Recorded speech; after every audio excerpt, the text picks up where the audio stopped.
오늘 날씨가 토네이도 돈다고 그래서 제가 오늘 교회도 좀 늦게 왔습니다. 우리가 지금 수요일에는 로마서 말씀을 보고 있는데요. 로마서 3장 9절부터 18절까지 말씀이 이제 복음이 제시되기 바로 전 상태입니다. 그렇기 때문에 우리가 예수님이 필요해요. 나에게 복음이 필요해요. 나에게 복된 소식이 필요해요. 라는 뜻은 뭐냐면 나는 죄인이에요. 나는 하나님의 은혜가 없이는 살 수 없어요. 라는 것입니다. 그것은 우리가 하나님 앞에 은혜를 깨닫는 것은 결국은 내가 죄인임을 깨닫는 거고요. 그것이 바로 이 복음의 가장 기본적인 그런 전제라고 할 수 있습니다. 우리가 병원에 가서 치료를 받기 전에 먼저 진단을 하잖아요. 네.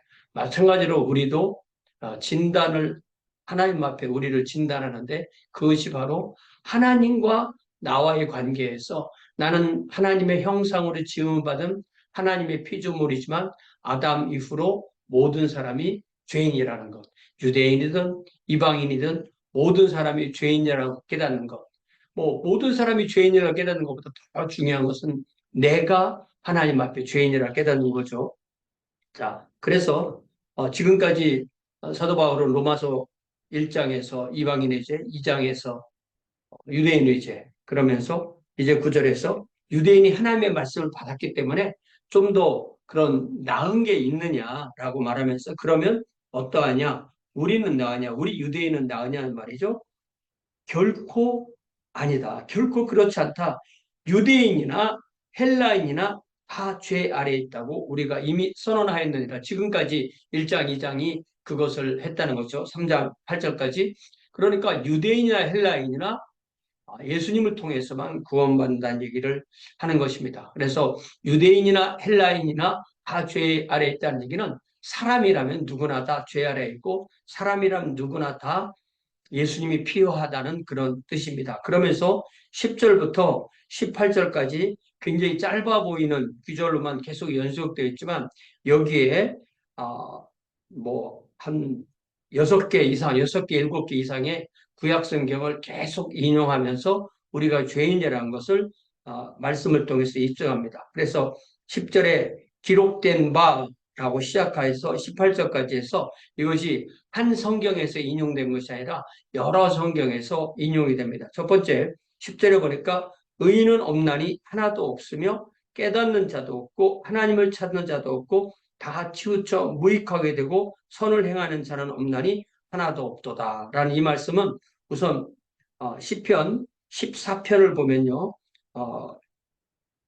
시편 14편에서 인용했다는 사실을 알 수가 있습니다. 시편 14편에서만 인용한 건 아니지만 먼저 시편 14편을 같이 찾아서 보겠습니다. 시편 14편 1절부터 3절 다윗의 시 시편 14편 어리석은 자는 그 마음에 이르기를 하나님이 없다 하는도다.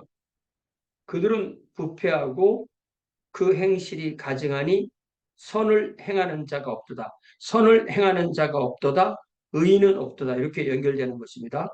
여호와께서 하늘에서 인생을 굽어 살피사 지각이 있어 하나님을 찾는 자가 있는가 보려 하신즉 하나님을 찾는 자가 없다고 그랬죠. 깨닫는 자도 없고 하나님을 찾는 자도 없고 다 치우쳐 함께 더러운 자가 되고 선을 행하는 자가 없나니 하나도 없도다.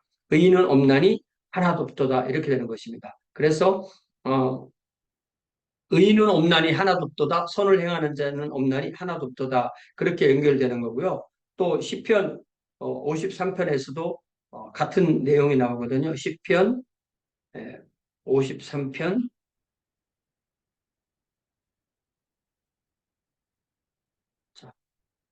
1절부터 보니까 이것도 역시 다윗의 시고요. 어리석은 자는 그 마음에 이르기를 하나님이 없다 하도다. 그들은 부패하며 가증한 악을 행하여 선을 행하는 자가 없도다. 의인이 없도다. 연결되는 거죠. 하나님이 하늘에서 인생을 굽어 살피사 지각이 있는 자와 하나님을 찾는 자가 있는가 보려 하신즉 지각이 있는 자, 깨닫는 자, 하나님을 찾는 자 없다는 거죠. 각기 물러가 함께 더러운 자가 되고 선을 행하는 자 없으니 한 사람도 없도다. 또 참고 귀절로 전도서 7장 20절을 보겠습니다. 전도서 7장 20절에서도 같은 맥락으로 말씀하고 있습니다. 전도서 7장 20절 선을 행하고 전혀 죄를 범하지 아니하는 의인은 세상에 없다. 네. 그러니까 전혀 죄를 범하지 않는 의인은 세상에 없다. There is not a righteous man. 네. 의인이 없다. 이 지구상에는, 이 땅 위에는 who does not what is right and never sins. 예. 그러니까 항상 죄를 전혀 범하지 않은 그런 의인은 없다. 그렇기 때문에 죄를 조금이라도 범했으면 다 죄인이기 때문에 죄인이다. 하나님과 우리와의 관계를 설정하는 가장 기본이 바로 우리는 죄인이다. 이렇게 성경에서 선언하는 것입니다. 자, 그 다음에 13절에, 로마서 3장 13절에 그들의 목구멍은 열린 무덤이요. 그 혀로는 속임을 일삼는다. 여기까지가 바로 다시 시편 5편을 인용하는 것입니다. 시편 5편 9절에 보면 그들의 입에 신실함이 없고 그들의 심중이 심히 악하며 그들의 목구멍은 열린 무덤 같고 그들의 혀로는 하찮다. 그들의 목구멍은 열린 무덤이라는 것은 그들의 목구멍을 통해서 나오는 말을 통해서 사람을 죽인다는 그런 의미로 쓰신 말씀입니다. 자, 그래서 이제 목구멍, 혀, 그 다음에 입술, 네, 13절 뒷부분에 그 입술에는 독사의 독이 있고 라는 이 말씀은 어디에서 인용한 거냐면 시편 140편 3절. 이게 이제 인용 규절에 많으니까 오늘은 한번 다 찾아보겠어요. 140편 3절에 보니까 시편 140편 3절에 여기도 다윗의 시인데 뱀같이 그 혀를 날카롭게 하니 그 입술 아래에는 독사의 독이 있나이다. 예.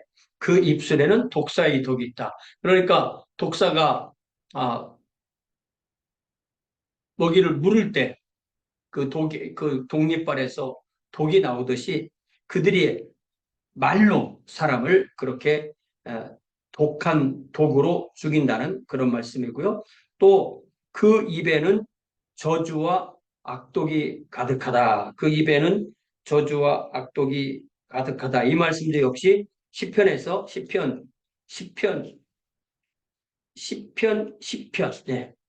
10번째 시 7절에서 그 입에는 저주와 거짓과 포악이 충만하며 그 혀 밑에는 잔해와 죄악이 있나이다. 이렇게 보면은 이 말로 짓는 죄에 대해서 여기 13절, 14절에서 목구멍, 혀, 입술, 입 이렇게 계속 강조해서 말씀하고 있습니다. 그 다음에 15절에서 그 발은 피 흘리는데 빠른지라 파멸과 고생이 그 길에 있어 평강의 길을 알지 못한다.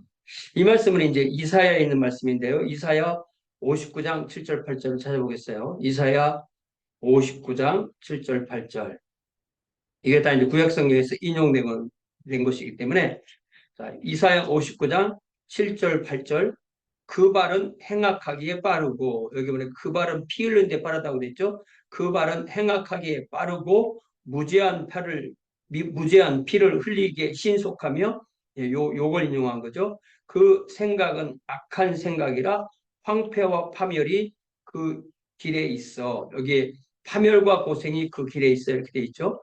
그들은 평강의 길을 알지 못하며 그들이 행하는 곳에는 정의가 없으며 굽은 길을 스스로 만들하니 무릇 이 길을 밟는 자는 평강을 알지 못하느니라. 평강의 길을 알지 못한다. 그래서 시편 이사야 59편 7절 8절을 인용한 거고요. 그 다음에 마지막으로 18절에서 그들의 눈앞에는 하나님을 두려움이 없느니라 라는 말씀은 다시 시편 53편 시편 53편에서 다시 시편 36편 1절, 시편 36편 1절에서 악인의 죄가, 다윗의 시에서 악인의 죄가 그 마음속에 이르기를 그의 눈에는 하나님을 두려워하는 빛이 없다. 그 눈앞에 하나님을 두려워함이 없다. 그래서 이 잘 보면요, 10절에서는 의인은 하나도 없다. 11절에서는 깨닫는 자도 없다. 하나님을 찾는 자도 없다. 그리고 마치 우리가 1편에서 1장에서 하나님께서 주신 그의 영원하신 능력과 그 신성으로 사람이 하나님을 찾아갈 것 같이 그렇게 얘기했지만, 그렇지만 그렇게 하는 사람은 하나도 없다. 의인은 없다. 하나도 없다. 깨닫는 자도 없다. 하나님을 찾는 자도 없다. 치우쳤다. 다 무익하게 됐다. 선을 행하는 자도 하나도 없다. 또 그들이 말하는 지금까지는 마음이잖아. 마음이나 종교성. 그들의 목구멍은 열린 무덤이고 그 혀로는 속임을 일삼고 그 입술에는 독사의 독이 있고 그 입에는 저주와 악독이 가득하고 다 이게 우리의 말로 사람을 마음으로부터 나온 것이 말로 사람을 정죄하는 그런 말씀이고요. 그리고 그 발은 피 흘리는데 빠르고 파멸과 고생이 그 길에 있고 그들은 평강의 길도 알지 못하고 그러나 그의 가장 근본적인 죄악은 그들의 눈 앞에서 하나님을 두려움이 없기 때문이다라는 이런 말씀을 해주고 있습니다. 이것이 바로 우리가 하나님 앞에서 은혜를 받으면 결국 내가 죄인이라는 사실을 깨닫는 데서 우리가 은혜가 드러나는 것입니다. 우리가 예수님이 우리에게 왜 필요해요? 라고 말할 때 제일 중요한 것은 예수님이 계시기 때문에 예수님이 우리에게 구주로 계시는데 왜 그분이 십자가에서 돌아가셨어요? 라고 할 때 우리의 죄를 위해 돌아가셨을 때 내가 죄인이 아니면 아무런 의미가 없는 거죠. 그래서 우리의 결국 죄라는 것은 무엇이냐면 우리의 마음인 거죠. 그래서 우리 주님께서도 무슨 말씀을 하시냐면 마가복음, 복음서에 자주 나오는 말씀인데요. 마가복음 7장 7장 17절부터 보니까 사람들이 그릇에 겉에 있는 거 이런 것만 신경 쓰니까 우리 주님께서 뭐라고 말씀하시면 마가복음 7장 18절에 너희도 이렇게 깨달음이 없느냐? 무엇이든지 밖에서 들어가는 것이 능히 사람을 더럽게 하지 못함을 알지 못하느냐? 이는 마음으로 들어가지 아니하고 배로 들어간다. 예. 마음과 배를 구별하시죠. 그리고 뒤로 나간다. 음식이라는 것은 결국 들어왔다 나가는 것이다. 이러므로 모든 음식물을 깨끗하다 하시니라. 또 이르시되 사람의 마음에서 나오는 그것이 사람을 더럽게 하는데 속에서 곧 사람의 마음에서 나오는 것 악한 생각인데 곧 음란, 도둑질, 살인, 간음, 탐욕, 악독, 속임, 음탕, 질투, 비방, 교만, 우매함 이 모든 악한 것이다. 마음속에서 나와서 사람을 더럽게 한다. 이렇게 말씀하시는 것. 그렇기 때문에 우리가 하나님 앞에서 성령께서 우리에게 오셨을 때 우리에게 임하는 가장 큰 은혜는 바로 우리가 죄인임을 깨닫는 거죠. 그래서 성령께서 오신 그 증거가 무엇이냐? 우리가 죄인인 걸 깨닫는 거예요. 네. 그래서 이 율법의 은혜, 모세의 은혜, 율법의 은혜가 바로 우리가 죄인을 깨닫는 것이고 우리 주님께서 요한복음 16장에서도 성령께서 오시면 그분이 와서 죄에 대해서 우리를 책망하게 해주신다. 내가 하나님이 보내신 메시아를 알지 못했구나라는 것을 깨닫고 우리가 죄인인 것을 깨닫고 예수님을 믿게 되는 것입니다. 그래서 불교는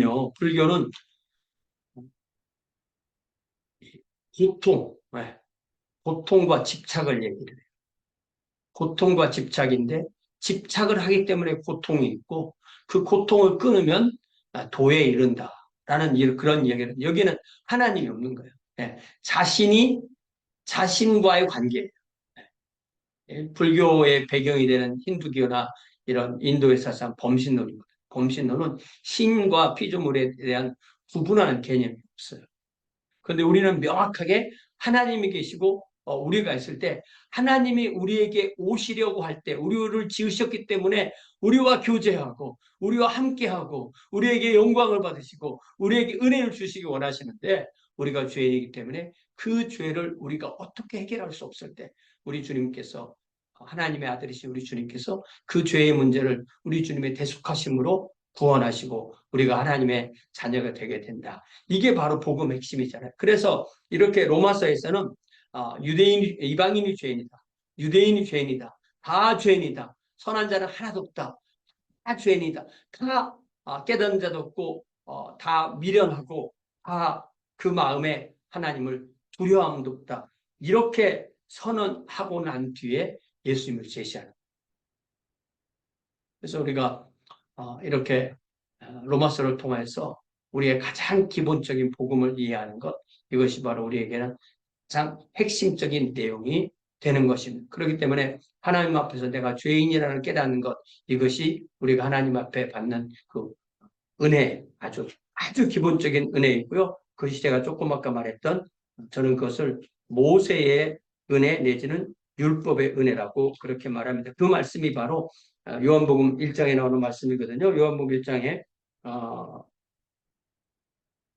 16절에 우리가 다 그의 충만한 데서 받으니 은혜 위에 은혜다. 은혜 위에 은혜라고 했는데 이게 은혜에 역행하는 은혜이다. 은혜에 역행하는 은혜. 어떤 은혜냐면 율법이라는 은혜는 모세를 통해 주어지신 것이고 그 율법에 의해서 우리가 죄를 깨닫게 되고 그렇게 되면 예수 그리스도의 은혜. 우리가 그 죄의 해결은 예수 그리스도에게서 온다는 것을 깨닫게 되는 거죠.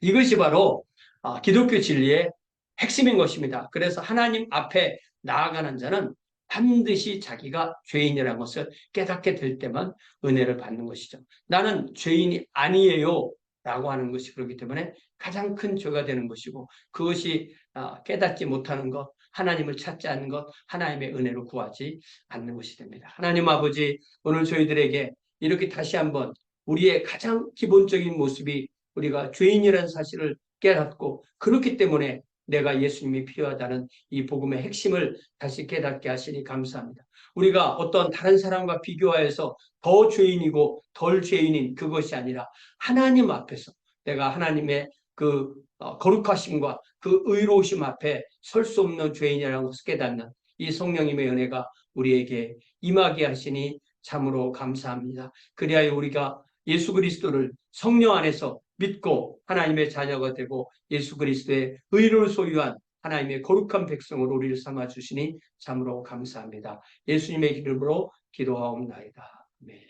네, 고맙습니다. 날씨가 불순한데 여러분들이 많이 주의하시고 돌아오는 주일에 함께 예배하도록 하겠습니다.